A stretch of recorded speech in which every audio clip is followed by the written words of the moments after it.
Hi friends, welcome to chapter of history. सल्तनत उस्मानिया का शुमार दुनिया की लार्जेस्ट सल्तनत में से होता है। इसी सल्तनत के अंदर एक और सब्सिडरी सल्तनत द सल्तनत ऑफ वुमेन चली है। इसको समझने के लिए हमें हरम को देखना पड़ेगा। हरम वो जगह थी जहाँ पर सुल्तान की फैमिली रहा करती थी। ये लफ्ज़ अरबी के लफ्ज़ हराम से निकला है, जिसका मतलब फॉरबिडन है, यानी यहाँ गैर महरम का दाखिला बिल्कुल मना है।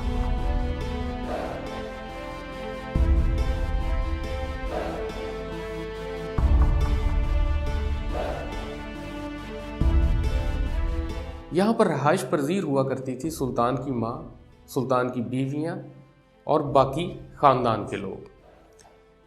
बेसिकली प्राइमरी ऑब्जेक्टिव हरम का सुल्तान की फैमिली की देखभाल थी और साथ सल्तनत के लिए एक वारिस का पैदा करना था।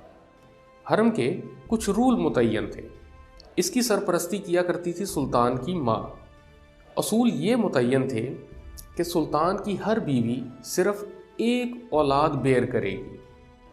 दूसरा असूल ये मुतय्यन था कि जब बच्चे बड़े हो जाते तो उनको सूबों की गवर्नी पर नाफिज कर दिया जाता और माएँ उनके साथ ही मुकर्रर करदे सूबों में as mother of the governor चली जाया करती थी। इस तरह जो वुमेन इन्फ्लुएंस है स्टेट पॉलिटिक्स पर, उसको हद दर्जे कम कर दिया जाता था। अब उस्मानी सल्तनत के succession rule European succession rule से बहुत मुख्तलिफ थे। यूरोपियन सक्सेशन रूल की तरह सुल्तान के मरने के बाद बड़ा बेटा प्री डिफाइनली सल्तनत का वारिस नहीं बन जाता था, बल्कि यहाँ पर सक्सेशन बनती थी खून रेजी और लाडलेपन से। सुल्तान अपने सबसे लाडले बेटे को कैपिटल के करीब के सूबे की गवर्नरी देता था, ताकि उसे सबसे पहले सुल्तान के मरने की खबर पहुंचे और वो अपने भाइयों को पता लगने से पहले ही कैपिटल पर आकर कब्जा कर ले। अब lack of concrete succession rule और माओ की अपने बच्चों को बचाने की तमन्ना ने सल्तनत उस्मानिया की इंटरनल पॉलिटिक्स को काफ़ी हद तक मुतासिर किया। हिस्टोरियन पायरस लिखते हैं कि लेट 16वीं सेंचुरी में सल्तनत उस्मानिया एक मिलिट्री स्टेट से एक ब्यूरोक्रेटिक स्टेट में तब्दील होती गई। इस दौर का आगाज़ होता है सुलेमान द मैग्निफिसेंट से, जब एक गुलाम लड़की हुरैम सुल्तान हरम में दाखिल होती है। अब यहाँ पर सीरीज़ ऑफ ट्रेडिशनल ब्रेक शुरू हो जाता है। वो जो असूल मुतय्यन था कि सुल्तान की बीवी एक ही औलाद बेर करेगी, ये यहाँ पर तोड़ दिया जाता है। हुरैम सुल्तान के 6 बच्चों को जन्म देती है, जिसमें से 5 लड़के और 1 लड़की थी।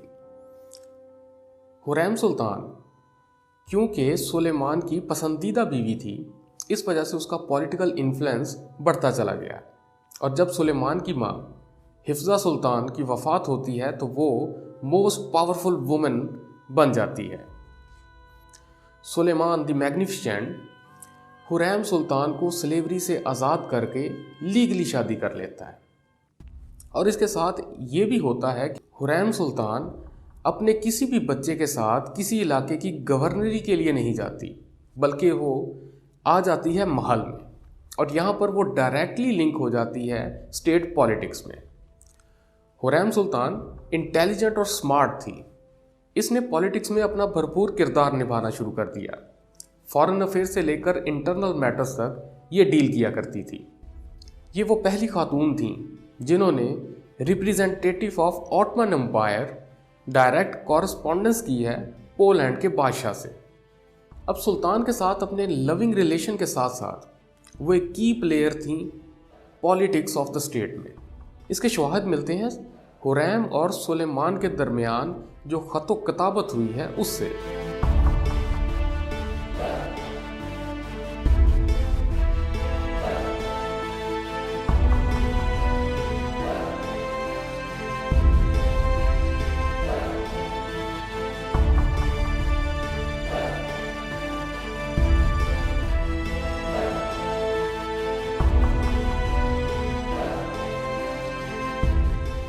कि बहुत से इंटरनल और फॉरेन मैटर्स में हुरैम सुलेमान को मशवरा दिया करती थी और कुछ हिस्टोरियंस का मानना यह भी है कि हुरैम ने सुलेमान को इस बात पर कायल करने की भी कोशिश की कि वो अपने बेटे मुस्तफ़ा और अपने दामाद पाशा को मरवा दे ताकि उसका बेटा आसानी से सल्तनत का वारिस बन सके। 1558 में हुरैम के मरने के साथ द सल्तनत ऑफ वुमेन में एक नया दौर शुरू होता है और मोस्ट पावरफुल और इन्फ्लुएंशियल वुमेन बन जाती है हुरैम सुल्तान की बेटी महरमा सुल्तान। महरमा सुल्तान जो कि बीवी थी रुस्तम पाशा की, ये अब मोस्ट इन्फ्लुएंशियल वुमेन के तौर के ऊपर महल में मौजूद थी। पाशा के गुजरने के बाद महरमा का भाई सलीम दोम तख्त पर जलवा अफरोज होता है और यहाँ पर तमाम इन्फ्लुएंस, चाहे वो पॉलिटिकल हो चाहे वो फाइनेंशियल हो, ये महरमा सुल्तान के पास था। इसी दौर में महरमा सुल्तान ने अपनी पॉकेट से 400 जहाज़ तामीर करवाए। इसके साथ साथ बहुत सी इबादत गाहें और बहुत से तरक्याती काम अपनी पॉकेट से करवाए। यहाँ पर सल्तनत ऑफ वुमेन में क्लैश आता है जब एक तरफ महरमा सुल्तान और दूसरी तरफ नूर बानो जो कि सलीम दोम की बीवी थी, सेकंड मोस्ट इन्फ्लुएंशियल वुमेन के तौर पे सामने आ जाती है। अब महरमा के गुजरने के साथ ही नूर बानो मोस्ट इन्फ्लुएंशियल वुमेन बन जाती हैं और ये भी डायरेक्ट कन्वर्सेशन एंड कॉरेस्पॉन्डेंस करती हैं इंग्लैंड की क्वीन के साथ। फॉरेन अफेयर्स इन्हीं के हाथ के अंदर हुआ करते थे। इसके बाद दौर आता है सफ़िया सुल्तान का, जो मुराद सोम की बीवी और मोहम्मद सोम की माँ थी। मोहम्मद स्वयं जब भी कैपिटल छोड़ते तो वो तमाम इख्तियारात अपनी माँ सफ़िया सुल्तान को दे जाते थे। सफ़िया सुल्तान का दौर इंस्टेबिलिटी के दौर के से जाना जाता है और 1603 में अहमद अव्वल ने आके सफ़िया सुल्तान को पॉलिटिक्स में से बर्खास्त कर दिया। इनके इन्फ्लुएंस को कम करने की, कर्टेन करने की भरपूर कोशिश की गई। अहमद अव्वल जो कि स्ट्रांगली अपोज करते थे वुमेन इंटरवेंशन को स्टेट पॉलिटिक्स में। अहमद के 14 साल दौर में सल्तनत ऑफ वुमेन कर्टेन रही और अहमद के गुजरने के बाद अहमद की बीवी कौसम सुल्तान जो कि अहमद के 7 बच्चों की माँ थी, वो स्टेट पॉलिटिक्स के पर्दे पर नमूदार होती। क्योंकि अहमद सुल्तान के मरने के बाद सल्तनत एक सीरीज़ ऑफ सक्सेशन क्राइसिस से गुजर रही होती है। बहुत सारे सुल्तान बहुत से अनफिटेड सुल्तान तख्त पर आते हैं और उसके बाद उस्मान दोम सल्तनत पर जलवा अफरोज होते हैं। कौसम सुल्तान उस्मान दोम की थी तो स्टेप मदर, लेकिन इनका इन्फ्लुएंस उस्मान के ऊपर बहुत ज़्यादा था।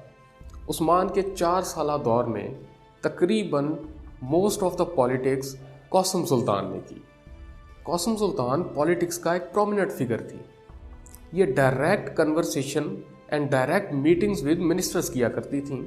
पर्दे के पीछे रहकर तमाम मामलाते सल्तनत को देखा करती थी। सल्तनत जब आती है इब्राहिम सुल्तान के पास तो कौसम सुल्तान बखूबी जानती थी कि इब्राहिम सुल्तान अनफिट सुल्तान है। ये दौर भी तकरीबन उन्होंने ही मैनेज किया और इसके बाद अपने पोते मोहम्मद जहारम को तख्त पर ले आती हैं। मोहम्मद जहारम उस वक़्त सिर्फ 7 साल का था। यहाँ पर एक बार फिर सल्तनत ऑफ वुमेन में रिवाइवरी क्रिएट हुई। एक तरफ कौसम सुल्तान और दूसरी तरफ मोहम्मद जहारम की माँ तोरहान सुल्तान थी। अब इन दोनों के दरमियान एक कंपटीशन चल पड़ा। ये कंपटीशन ने सल्तनत उस्मानिया के इंटरनल अफेयर्स को भी डिस्टर्ब किया और एक्सटर्नल जो बाउंड्रीज थी वो वहाँ की वहाँ एक्सपेंशन ख़त्म हो गई और वहाँ की वहाँ स्टॉप हो गई। इसी खाना जंगी में सन 1651 में तोरहान ग्रुप कामयाब हो जाता है कौसम सुल्तान के हुजरे तक पहुँचने और उसे कत्ल करने में।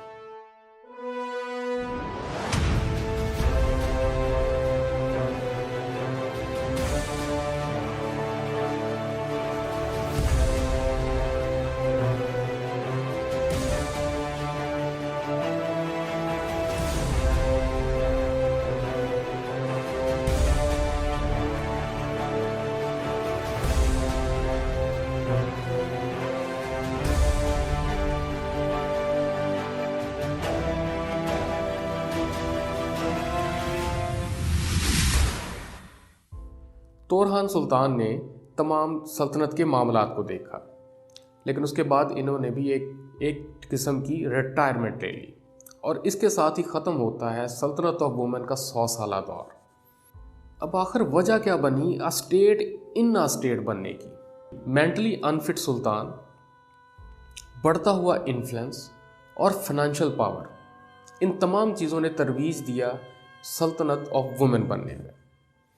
अब कुछ हिस्टोरियंस का मानना ये है कि ये सल्तनत ऑफ वुमेन का जो 100 साला दौर है, इसने सल्तनत उस्मानिया को बचा लिया एक ऐसे क्राइसिस से, एक कोलैब से और टूट के बिखरने से, क्योंकि इन्होंने फाइनेंशियल एड भी की, अपने पॉलिटिकल इन्फ्लुएंस से फॉरेन अफेयर्स और इंटरनल मैटर्स को भी मैनेज किया। जबकि दूसरी तरफ कुछ हिस्टोरियंस का मानना ये भी है कि ये वो दौर था जिसकी वजह से उस्मानी सल्तनत के मजबूत कदम एक बार लड़खड़ा गए। इसी की वजह से बार सक्सेशन क्राइसिस चले और इंटरनली तौर के ऊपर जो रेट थी वो कमज़ोर होती गई। लेकिन जो भी है, ये दौर मोस्ट इम्पॉर्टेंट एरा था उस्मानी सल्तनत का। होप कि वीडियो आपको पसंद आई होगी। Don't forget to like and subscribe our channel. Thank you.